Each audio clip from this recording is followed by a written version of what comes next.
Hey y'all, welcome back to my channel, or welcome if it's your first time here. My name is Katherine Young and I'm a creative. And today we are doing my yearly recap video. Now I did one of these at the beginning of the year 2022 as well. So if you want to see that, I'll be sure to link it below. And in this video, we are going to do how my channel, how it has grown, its size. We're going to do how much I earned directly from YouTube. Then we're going to talk about what I earned from reselling, which is one of the big topics on this channel. And then we are going to talk about what worked with the channel this past year and what didn't, and what changes I am implementing and what I'm thinking about moving forward. Now, all these subjects will be time-stamped below, so if you just want to know about one of the topics, you can just hop to it. I want to create this video about what YouTube paid me because I think sometimes all we see are these really, really big channels that get wild views, and it's just unrealistic and you can't compare it to a smaller channel. Or they're channels that tell people how to do YouTube and how to beat the algorithm and how to post a reel on Instagram. You know, they're fishing in a stocked pond in a way. And so it's just, they're not comparable with channels that have different niche topics. And so since my channel is like thrifting, vintage, and creative projects, it's just not going to be comparable to a channel that all their content is how to grow on YouTube. And since I find that frustrating, I find it frustrating watching these channels that the numbers just aren't comparable. I want to put this out, so if you have a small channel, maybe this is more of a realistic view for you. So let's jump into it. So I'm going to be looking over at my computer. It's a little bit off screen, but just know that's where my eyes are going. So the big question everybody wants to know is, how much did Google Adsense pay you? I have my tax document right here. So in 2022, Google AdSense paid me $1,037.59. So how did I get to that number? In 2022, I posted 208 total videos. That was 122 long form edited videos, 32 live streams, and 54 short videos. So altogether, those made my total of 208 total videos. I basically doubled the amount of videos that I did in 2021. In 2021, I did 119 videos. My top earning video for the year was still my cluttercore and maximalist video, and I made $38.01 on AdSense on that video. My next top earners were my vintage art live sale, which was my largest sale of the year at the end of the year, and also my biggest thrift find that I ever found. And then I got another thrift at home video in there and my Sanderson sisters video. So it's really cool to see which topics did the best on my channel. It really is a mix. As of right now, my channel has a little over 3,300 subscribers. And this part of the video, let's talk about reselling income, because I think that's the interesting part. Lots of YouTube channels use multiple streams of income to make income from their channel, and I did this as well. Mine just happens to be reselling. So let's look at the numbers this year compared to last year.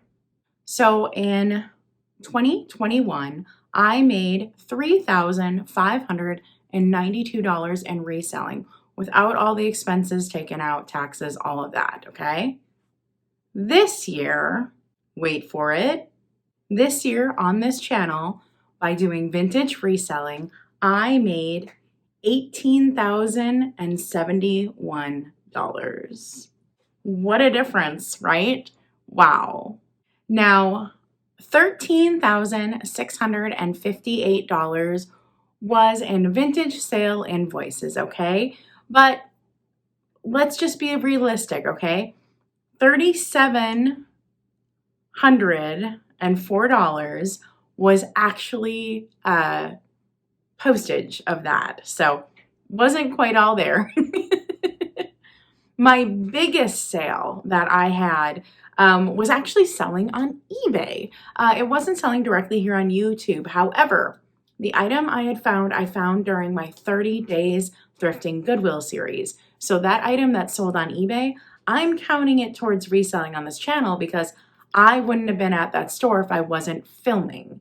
And that huge sale was $2,500, which is amazing. Amazing, amazing, amazing.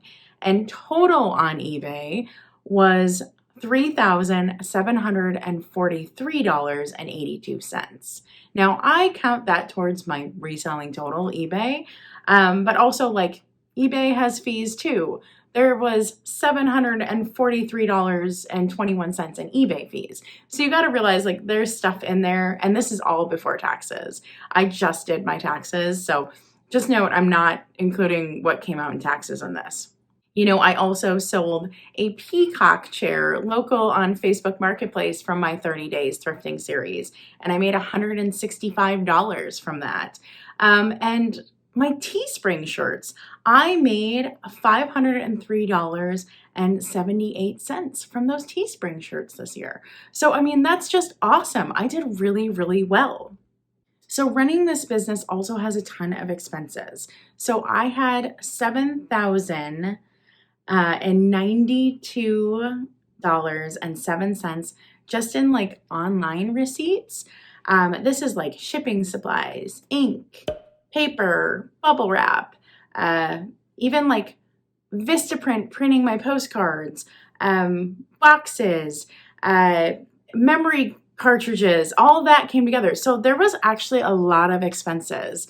It's kind of shocking when you look at all the expenses. And just my thrifted item cost me $3,293. That's just thrifted items that I picked up. But what is so cool about all of this is I look back and I'm like, wow, you were able to move thousands and thousands of dollars of vintage and really like create a business that made a dent in sustainability. And that means a lot to me. But to be quite honest, that is not a business make, okay? That was not enough earnings for me to be able to have a reselling as a full-time business. And now in this part of the video, let's get into what worked on my channel and what didn't. So the beginning of 2022, I was actually unemployed for the first 6 months. So I was using reselling to pay bills, doctor bills, all the bills. Reselling was it. I didn't really talk about it on this channel that reselling was my full-time income, and I had a reason for that. Having reselling as my full-time income was never the goal, and it was never a priority. So I didn't want people saying, oh, Catherine's a reseller now. During those 6 months, I was applying to jobs like crazy. I wanted to get back into the workforce. I do my best when I work for somebody else and I work in a team. I know this, and that was the ultimate goal. But reselling sustained me through that time. Now, my family also helped me out greatly during that time, and I'm really proud to say that I didn't lose my condo, I didn't lose my car. I was able to pay all my bills during that time, and my credit history, my credit score is still great. But I am a single woman. The buck stops here. There is no one else in this household paying for things. So I had to do the work during that time. And there was a lot of stress on me for that. And that is one thing that didn't work. So I was very, very stressed out during that time of being unemployed.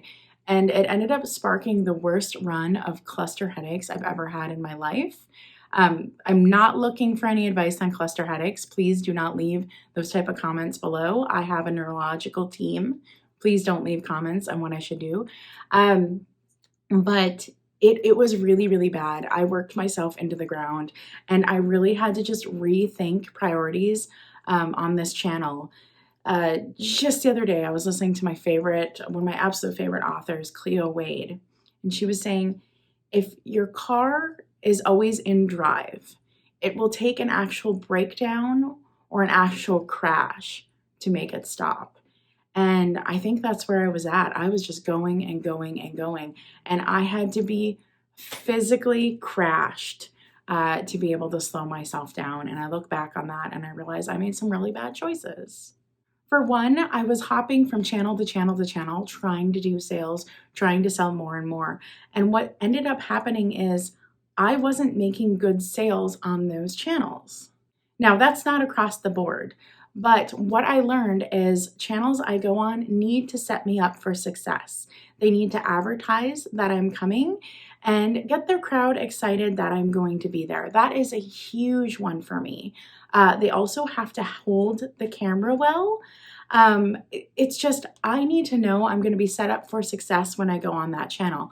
I have had times where I went on a channel, I was the only one that even advertised for that sale. And it was kind of like, well, of course people aren't going to show up. They don't even know you're here. And so looking back, it's just something I have to be wary of. I have to really know that whatever channel I'm going on, they're going to celebrate that I'm on there. They're going to set me up for success. And the sale is going to be a good sellout sale.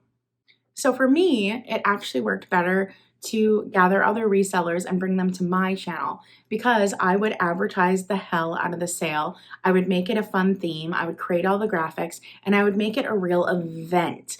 And I would bring in a ton of viewers so that the sales did quite well. And I think comparatively, when you look at channels with like really, really big amount of people coming to the sales versus the amount of people that come to my sales, you will see that the income from my sales can be comparable to the big sales.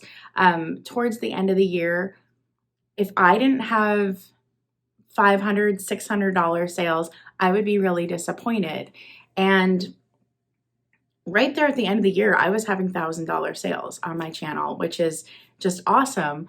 But that typically doesn't happen with how few of viewers I have. But I really, really believe you have to advertise, have to advertise. That really, really works. And it's doing a shop along, it's doing a preview, it's posting images of items that come. And the reason is vintage shopping, this is impulse purchases, y'all. These are impulse buys. And I would rather have somebody fall in love with an item that they saw a few days ago, either in a shop along video or in an ad I made, and then come to the sale and somebody else at the sale is seeing this item for the first time and they fell in love with it too. And these multiple people fall in love with an item and they'll bid it up and it'll do better. I don't like counting on just bringing something in front of you and showing you right there. What if no one right there at that time falls in love with this item? What if nobody has the impulse buy that they want? So I truly, truly believe that advertising is a big deal, however you do it. One thing I did badly on my channel is I did a lot of drop sales and I wouldn't advertise the items coming to the drop sale. That was a huge mistake. I should have advertised the items before the sale so that people saw what was coming. Moving forward, if I ever do a drop sale, I will still advertise the items in advance because get people to fall in love with it earlier. That makes so much more sense. Get multiple people to fall in love with it. If you're relying on that impulse buy, if you're relying on, people going to the checkout and looking over and they're like, I really want a Snickers, but all that's available is a Kit Kat, maybe they don't want the Kit Kat. They don't pick it up. They wanted a Snickers. But like, if you had advertising that was like Kit Kat, Kit Kat, Kit Kat everywhere, and the person's like, dang, I really want a Kit Kat. When they go for that impulse buy, the Kit Kat's there. So I just really, really believe that advertising your items beforehand is super duper important. Oh, and one more thing about advertising the items or letting them be surprises. There are absolutely accounts that do not advertise items and they still get very high dollar. Their sales sell out. It does very well, right? But those are few and far between and those are exceptions. Also, they tend to be accounts that are larger than me. I do not look at myself as an exception. I'm never going to be like, well, I'm the exception. I'm going to be the one that does it. I always look at myself as the rule of thumb. I don't look at myself as the exception. So just know that you can point out examples of things I'm saying, well, she's wrong because of A, B, and C. But overall trend versus exception is something I constantly look at with my marketing eye. Now, what is interesting is when sellers ask customers if they want preview, if they want to see items, I've seen tons of customers say, no, we don't want previews. We want to be surprised. But one thing I really learned on my channel is you can listen to what people say, but watching what people do is way more important. I have people who watch my channel tell me things all the time, but what they do and how they engage overall doesn't line up with what the few tell me. So I've seen people say, no, we don't want to preview, we don't want to see the items in advance, but I promise you that is to the detriment of your sale. I also have found for me that curated sales work best. Now, I think if I showed up week after week after week at the exact same time, a variety does make sense because the same people are showing up week after week, right? But because I don't have sales all the time, I would rather really target the right people and have them there. If you super duper love kitsch, know this is a kitsch sale and you need to be there. If you super duper love Victorian, know this is a Victorian sale and you need to be there. Because I'm a smaller channel, by theming my sales, I'm able to bring more people in with the advertising. It works really well for me, but I also understand how if you did a weekly routine, variety makes more sense.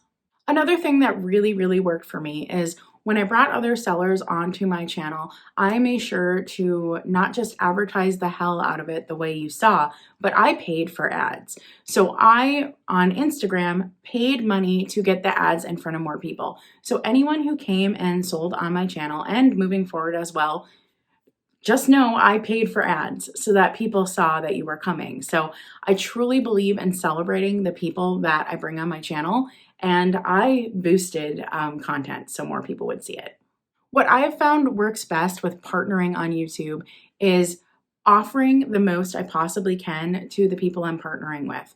I want them to come to my channel and find it extremely beneficial. So I want people to come on high benefit and low commitment, okay? One thing I saw earlier in the year is a lot of the partnering opportunities were lower benefit, high commitment.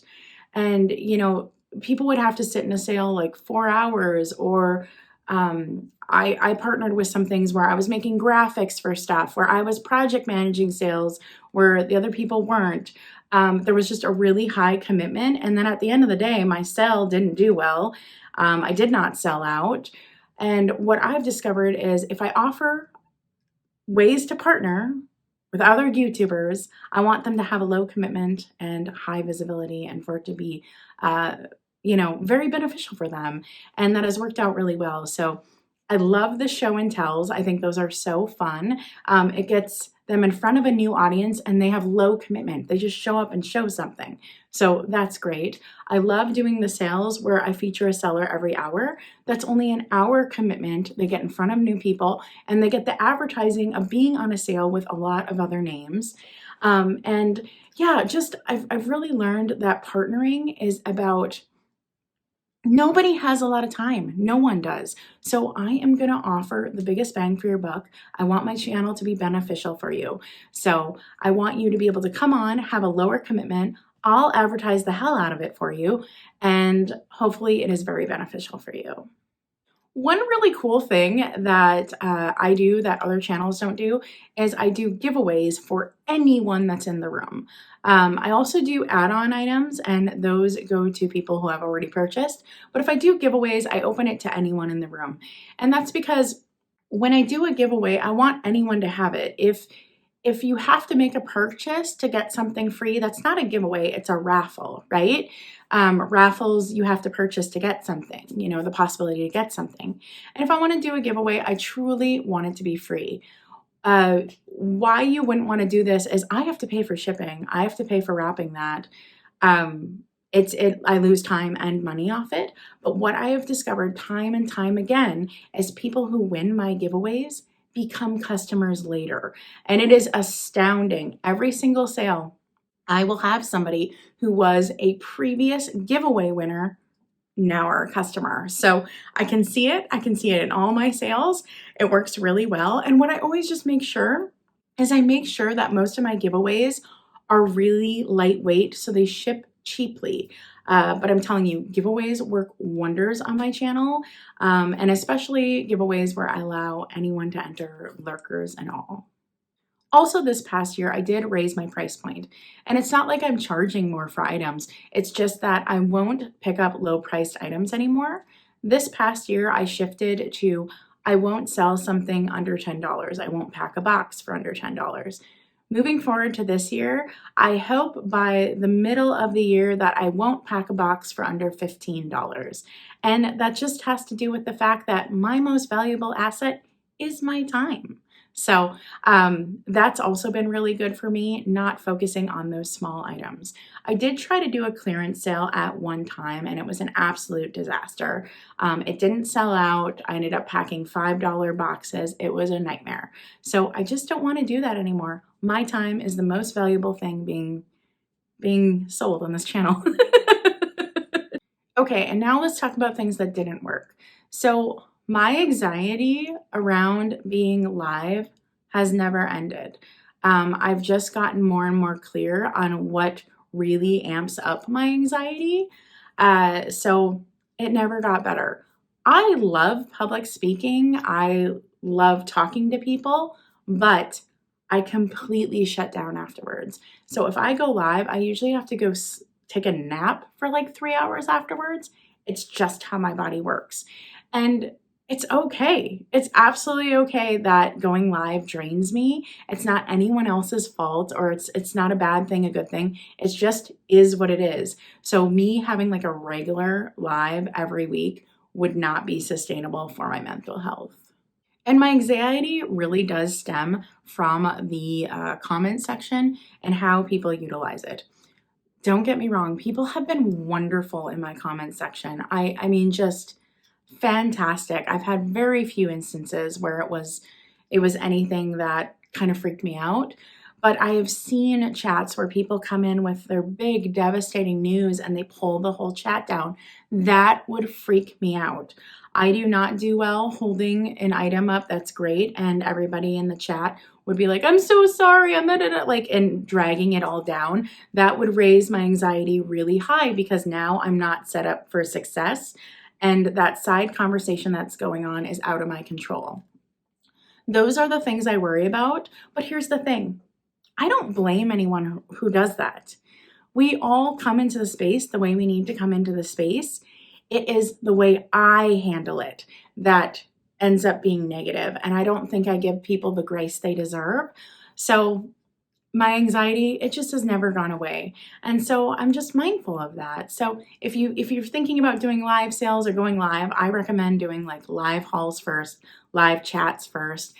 Get a feel for who's going to be in your chat and what they're going to be doing before you take the full leap into being live sale reseller, because there's just a lot there. I have also never liked packing, ever. And there are ways that I could make packing better. I could do standardized boxes and such, but I love being sustainable. Being sustainable and recycling boxes and recycling packaging is a huge, huge reason why I do resale. It's really important to my heart. So I'm always digging around looking for a box. I'm reusing packaging, and shipping just takes me a gosh darn long time, and I don't like it. And some of the last things that didn't work on this channel is I think I have to be more careful about my interactions with people and thinking forward content. I had a video where I featured sellers that I loved and things I bought from them this past year, and I got messages about how I didn't feature certain sellers. I can get as much praise as I want from that video, but I'm instantly going to be like, oh my God, you shouldn't have put out a video that would piss people off. Like, I'm always trying to think ahead of what people will say and what they think. And, just moving forward, I have to be more mindful about my content. And unfortunately, that might mean I can't lift people up as much because I don't want people getting mad at me because I didn't lift up the right people. So I have to be careful of that moving forward. I also might not be in chats as much, and I might not purchase as much. Over this past year, there has been this trend of people thinking I'm mad at them because they outbid me on something. Just really awkward projections of like my thoughts in chats because I didn't say something. Honestly, y'all, I'm usually multitasking. If I am at a chat or something, I am usually boxing, cleaning, doing something. I am not sitting watching the chat intently. So if I don't respond to you, I'm not mad. Like I'm like literally might be vacuuming. So there's just been these multiple times where people have projected onto me things, and I don't want to upset people, and me doing an impulse vintage buy is just not worth me upsetting people because I want to give everybody the grace they deserve. So I just have to be mindful of what I'm putting out there and how I engage. So moving forward, I am going to draw my engagement back just because mental health, y'all. Mental health. Hi, Lily. Come here. Come here. Lily needs to come up. Come here. Come here, baby. Ooh. Oh, hi, Lily. Wouldn't be one of my videos without a cat in it. Oh, she's purring. Oh, and then the last thing that didn't work, but also did work. I am noticing that some of my creative projects are getting more views than like shop-alongs, and I'm really, really proud of that.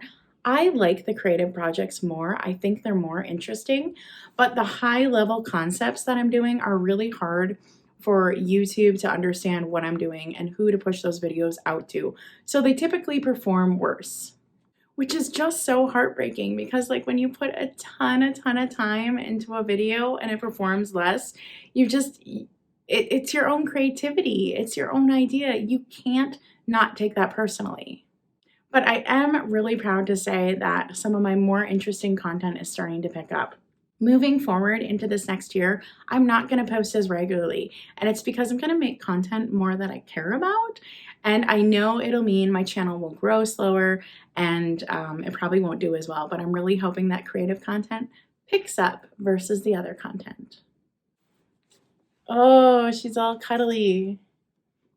Oh, one thing I totally forgot to mention. I planned last year to track mileage and I did not. I did not track mileage. I failed on that. I did, however, write off my trips because I filmed a ton of videos while I was on those trips. So I did good in one aspect, not so good in the other. And I think that is it, y'all. Oh my goodness. I have no idea how long this video is going to be. I think it's going to be a long one. If you stuck with me to the end, please leave a comment. I just want to know if you stuck with me till the end, say hi to Lily in the comments. I appreciate y'all so much.